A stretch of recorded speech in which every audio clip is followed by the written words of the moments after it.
why he's specifically a prophet that does come back and kind of how that could work with died a long time ago, but in a very interesting way, it talks about chariots and that's very interesting.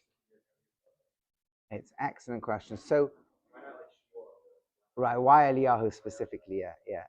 So part of it is because Eliyahu doesn't die, or he leaves the world. Like, you can think of this world almost like a virtual reality, not game because it's extremely real. And usually what happens is our body in this world goes through a process of a journey out. Sometimes it takes a long, painful journey out. Sometimes it's a moment and it dies. You could have the very occasional person who just kind of expires, just that's it, their body's just disappeared out of the world. And that's essentially the way that Tanakh describes what happens to Eliyahu.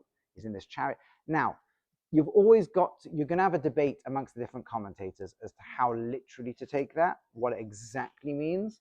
You're going to have the Rambam, Maimonides, is saying that you don't have usually those types of miracles so openly, and you're going to have others who say, no, it's literally the chariot flew up and so on. Whatever's going on, at some point, it seems that Chazal tell us that in some sense he didn't die, which means the normal detachment that happens between the world, as the soul part of us leaves this world and waits to rejoin it in the resurrection of the dead and the world to come, as the soul part does that, there's a strong rupture and a disconnect. So we speak about our souls are aware of certain things in the world, but they lose their ability to kind of re-enter.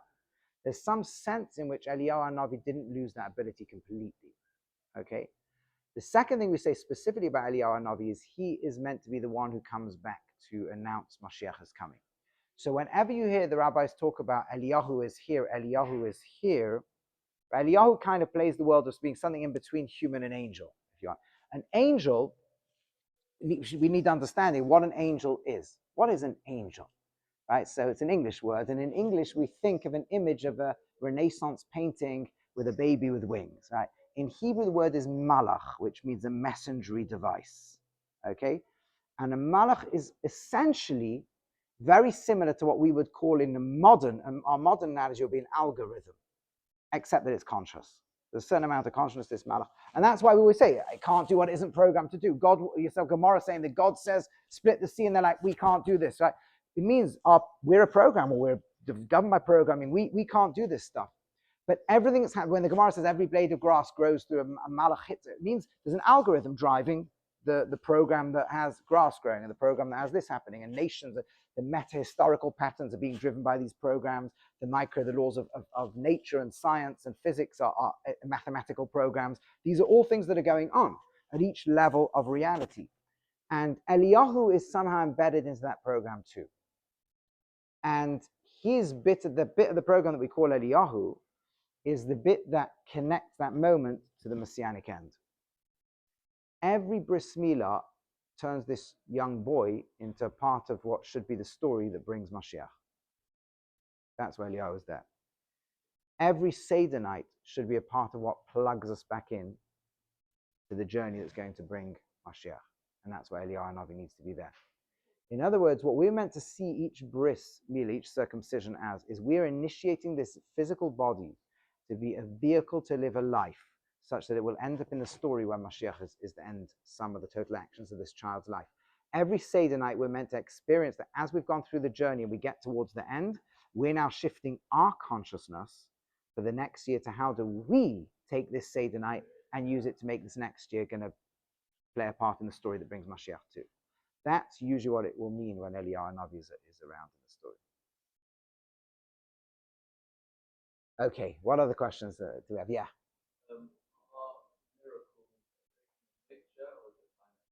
Great. So there again, our miracles are breaking of nature or timing. If you follow the Rambam in the Monavuch and the Guide to the Perplexed, there will be very minimal breaking of the laws of nature. If it happens at all, it'll be at an absolute minimum, and it's usually timing within nature. Others definitely take the view that at least some miracles, perhaps Yetzias Mitzrayim coming out of Egypt, were a direct violation of nature and exhibiting God's ultimate control over all the laws. He's thinking the universe into existence according to very strict laws of nature. And at any moment, he can think anew, just like you can do. You can dream up a universe with all the laws of physics you want, and you can break them at any point. Now, what we do have, according to all opinions, is we want less miracles in the world, not more. Why do we want less miracles, less nature-breaking miracles? Because a miracle means that the story being told by the sum total of human choices fails. And now God has to jump the line of where your decisions fail. We need the end, so we do a miracle to get there. Which is why your real massive supernatural miracles really are concentrated, if at all, around coming out of Egypt, receiving the Torah, the first year, maybe the 40 years in the desert, and then beginning entry into the land, and that's it. And they're already on the way down, diminishing. You get some kind of miracles in the first temple period. By the second temple, any miracles are very hidden. Like you might have Rabbi Hanina ben Dosa in his room, right? Or even Hanukkah's story only happens inside the Beis Hamikdash. Nobody sees it apart from a few Kohanim. And even then, it's the oil just lasting longer and longer. It's not the war. These already now things you could theoretically find some ridiculous explanation for. But even then, they're not very public. So the miracle, the nature-violating miracles, even according to those that they are central to Torah, are clearly meant to be minimal. And what's the concept behind that? And the Ramchal tells us this very strongly, is that the real idea is that, I mean, lots of other sources say it too, is that history as a whole should be revealing Hashem. And if you need a miracle to reveal Hashem, then all you reveal is Hashem is more powerful than nature. But if nature itself and the sum total of human choices ends up revealing Hashem, then it means that even nature itself was not hiding, was not an anti-God force. On the contrary, it was God's revelation force. The greatest example of this is the Purim story, which is why the rabbis say it will be there when all the other books, in the Messianic era, when other books won't be there. The Rambam brings that, right, in Halacha. What's the idea? In the Purim story, the greatest revelation of God happens because of Haman. Right? Haman is the one who engineers the story. Haman reveals Hashem inadvertently. Right? He ends up producing this horrifically dangerous thing, showing you that in the short run, evil can win and do terrible, terrible things. And the level of pain the Jewish people are in the beginning of the 4th chapter of the Megillah, they're mourning and they're crying. They're already eulogizing each other. They're literally doing mispay. That's how desperate. They don't expect any miracles going to happen because the prophets are telling them it's not going to happen. Naturally, there's no solution. The king couldn't repeal his own law even if he wanted to, but he could no longer even make the laws. He's given the ring to Haman. Nobody could do anything. God's not getting involved. It's over. And so desperate are the people that they end up fasting 3 days from the 13th day of Nisan, 13th, 14th, 15th, means they fasted on Seder night. The Gemara says, and when Esther said, I'm going to come Ashaloi Kados against the law, Midrash, she said not just against the law of the Persian king, she's hinting I'm coming against the religious law because we didn't do proper Seder night that night. That's how desperate it was. Obviously, they presumably talked about coming out of Egypt. But in Shushan, at least, the Jews probably didn't eat matzah. That's how crazy, this is how desperate the situation is. And then the next day they wake up and Haman's dead. How does he die in a world where he's running the whole world? By the way, you remember in the Megillah story, how do we know when Hashem is there, even though his name never appears in the story? What's the hint? It says the king. It doesn't call him Achashverosh. When it calls him Achashverosh, it's Achashverosh. When it says the king, it's still Achashverosh, but God is kind of manipulating him so that God, when it comes to handing the ring of history, the ring of law over to Achashverosh, it does not say King Achashverosh handed the ring. It says Vayasa HaMelech es Tabatoi, as if God himself's handing the world to evil. And in that world, Haman is dead. How did Haman die?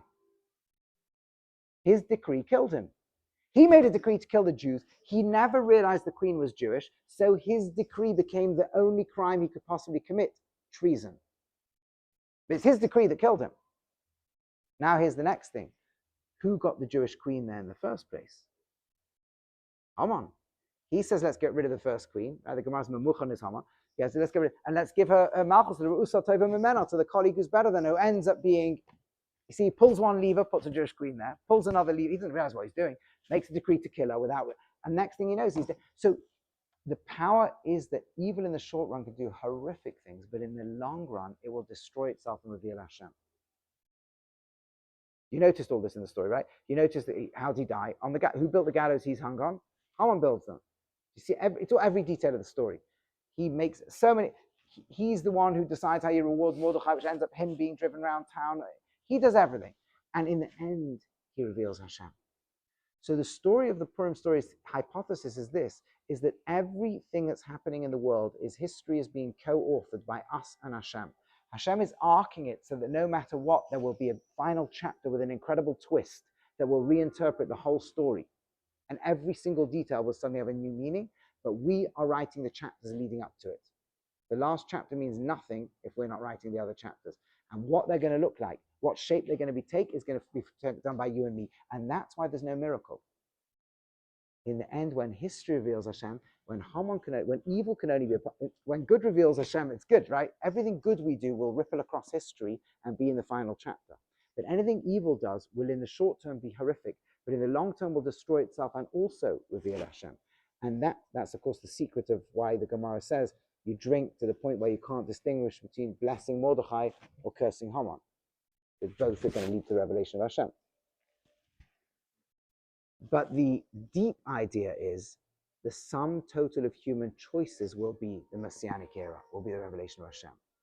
And therefore, when you don't have miracle generating that, it means your actions generate it. We might sit in a room somewhere and think, I'm in a bad mood today. I can't be bothered coming to the Beis of Midrash and learning, or I can't be bothered being nice to someone. What difference would it make if I smile at them? And then you say, you know what? No. It matters to Hashem. I'm going to, like kind of thing. I let me do it. Let me work on myself. Okay, why am I in a bad mood? Because so-and-so said something to me. Because so-and-so's got a position I wished I, blah, blah, blah, whatever it is. I'm jealous. If I'm being honest, I'm being jealous. If I'm being honest, I feel a bit insecure. I'm afraid people won't like that. Okay, if I'm being really honest, I also have bad midas here. If I'm being really honest, they probably have another perspective. I work on myself. I come to the point where, you know what? They're human. They made a mistake. Fine. I probably did too. I forgive them. And I suddenly feel the burden's gone and I'm in a happy place. I can serve Hashem b'simcha. I'm really happy. I've got another day of life to play in this world and do good things. And I walk in beaming.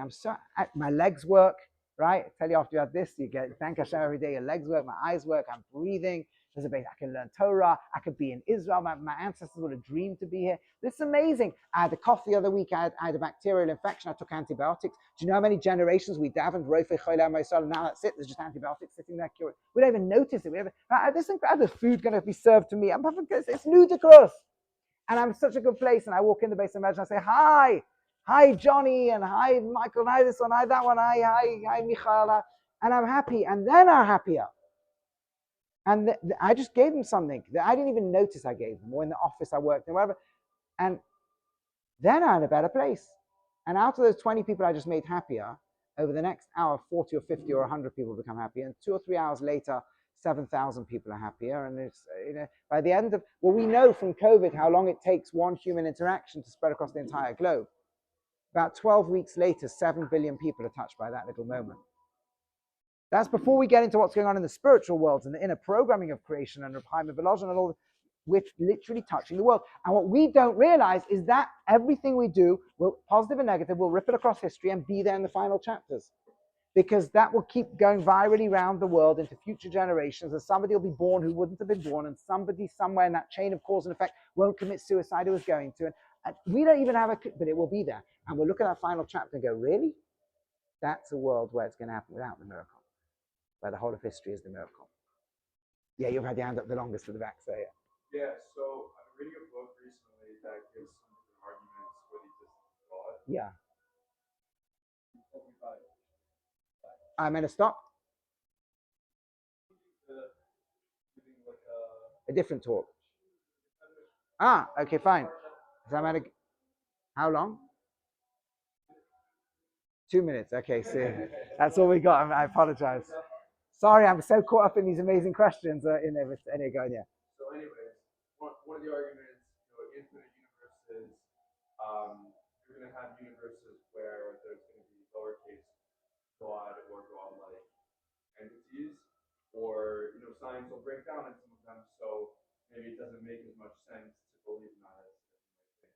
Or you got ultimate brains, maybe this isn't actually real, momentary ordering of the universe. So it looks like a lot of these arguments are really kind of trying to make it seem like atheist arguments are just not as rational as they might seem, as opposed to kind of bringing up an argument for the existence of God. Right. Like bringing down atheism as opposed to bringing up theism. Yeah. So can you justify that? Like so why that's the strategy? I can't do it in 2 minutes, but I am very, very happy to. We did talk about, we actually talked about this yesterday in this group about generally what a kind of direct argument for God's existence would be like. And I'm very happy to do that with you or point you in direction of things. I can't do it justice in 60 seconds, that's all. But and I think since we're seeing, I'm going to have to, what I'll do is I'm going to stop here, but I'm around, so I can take more questions with pleasure. I'm around today, and I'm happy for you to have my contact info and get in touch with me and discuss some of these things further, okay? Hope this has been helpful to people, and thank you for the great